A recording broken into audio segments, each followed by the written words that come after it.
One of the questions I get asked a lot is, why did I decide to become a nun? And it really goes back to when I was a little kid, like around 7 or 8. I started feeling myself being very drawn to TV shows and movies and books about nuns, especially The Nun's Story, the 1959 movie with Audrey Hepburn. I've read that book probably 20 times, the book that the movie was based on. And there was just always something about me that was fascinated by nuns, but it was not well received when I started telling people that that's what I wanted to do. It was pretty early in my life when I started saying, I'd love to be a nun. One of the reasons was because I was raised in Georgia, which at that time at least was very anti-Roman Catholic.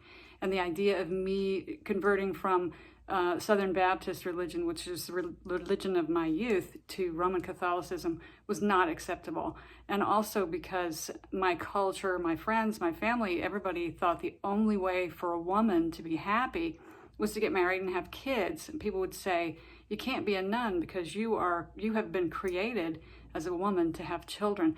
So I tried to do a lot of other things in my life to try and be normal, and nothing felt normal. I felt like a fish out of water. That's another common aspect of being called to the religious life, is that you feel like a fish out of water if you're not in a monastery or a convent. Certainly when I started visiting convents, I felt like, okay, now I can take off all the masks that I've been wearing, trying to fit in, be normal, and I can be myself.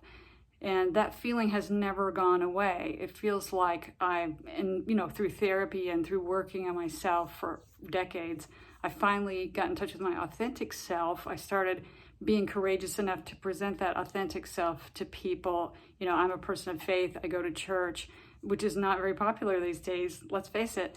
And once I became courageous enough to do that, I started really visiting convents and monasteries and being very much aware of the fact that when I walk in the door, I could take off all the masks that I had been wearing all my life. And in fact, after I entered the convent, it was the first time in my life I ever looked at myself in the mirror and I liked what I saw. I didn't think I was less than. I didn't think I was too this or not enough that. I actually started liking myself, and I started building some self-confidence, which I had never had in my whole life. I was always very shy, self-deprecating. I was very down on myself until I became a sister. And now I feel stronger and more self-confident. I feel like I present who I actually am instead of this false self. So I hope that helps. I hope it explains it. Let me know if you have any more questions.